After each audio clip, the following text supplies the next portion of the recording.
ህንጻ በሰዎችን ማታለል ምክንያት በትምህርት ነፋስ ሁሉ እየተፍገመገምን ወዲያና ወዲህ እየተንሳፈፍን ህፃናት መሆን ወደፊት አይገባንም። እስከ 16 ነገር ግን እውነትን በፍቅር እየያዝን በነገር ሁሉ ወደ እርሱ ራስ ወደሚሆነው ወደ ክርስቶስ እንደግ። ከእርሱም የተነሳ እያንዳንዱ ክፍል በልክ እንደሚሰራ በተሰጠለት በጅማት ሁሉ እየተጋጠመና እየተያያዘ ራሱን በፍቅር ለማምነጽ አካሉን ያሳድጋል። Okay, so the emphasis of the 11 to 16 is not so, even though it talks about the apostles, evangelists, prophets, pastor, teachers, the real focus is their role in the church. እዚህ ቦታ ላይ የምንመለከተው ኤፌሶን 4 ላይ የምንመለከተው ስለ ሐዋርያት፣ ስለ ነቢያት፣ ስለ አስተማሪያት፣ ስለ ወንጌል ሰባኪዎችና ስለ እረኞች የሚናገረው ክፍል ስለተሰጡ ስጦታዎች ሳይሆን ነገር ግን አካሉ ላይ ስለሚያመጣው ተጽዕኖና ተግባር ነው ሞር ፎከስ አድርጎ መናገር ይፈልጋል።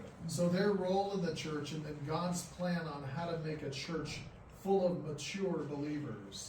የእግዚአብሔር ሐሳብ ቤተክርስቲያን ወደ ሙሉ ክርስቶስን ወደ ማወቅ ወደዚያ እድገትና ብስለት እንድትመጣ የእግዚአብሔርን ሐሳብ የሚያንጸባርቅ ነው ይህ ስፍራ። I'm sure here in Ethiopia, like in the States, we have some large churches that meet in large buildings. ያ ኢትዮጵያ ውስጥም አሜሪካን ሀገር እንደሚገኙ ትላልቅ ህንጻዎች ይኖሩን ይሆናል ቤተክርስቲያናት። But when the people go to those churches, sometimes it's more of a show. It's more of like going to the theater. ታውቃላችሁ እንደዚህ ትልልቅ ጉባኤ ሰዎች ህንጻ ሰርተው ለዚያ ነገር የሚዘጋጁና ወደዛ የሚሄዱ ጊዜ ለመሰራት ሳይሆን ለመታየት ነው። Than it is for them really growing to become mature believers in Jesus. ለክርስቶስ እውነተኛ ደቀ መዝሙር ሆነው ወደ ብስለትና ክርስቶስን ወደ መምሰል ሙላት በእንደዛ አይነት ክራውድድ በበዛበት ጉባኤ ውስጥ ሰው ሊደርስ አይችልም። So this passage talks about God raising up leaders and God's methods that begin with the leaders that Jesus gives to the church. እዚህ ጋር እንግዲህ የሚያሳየን ምንድነው?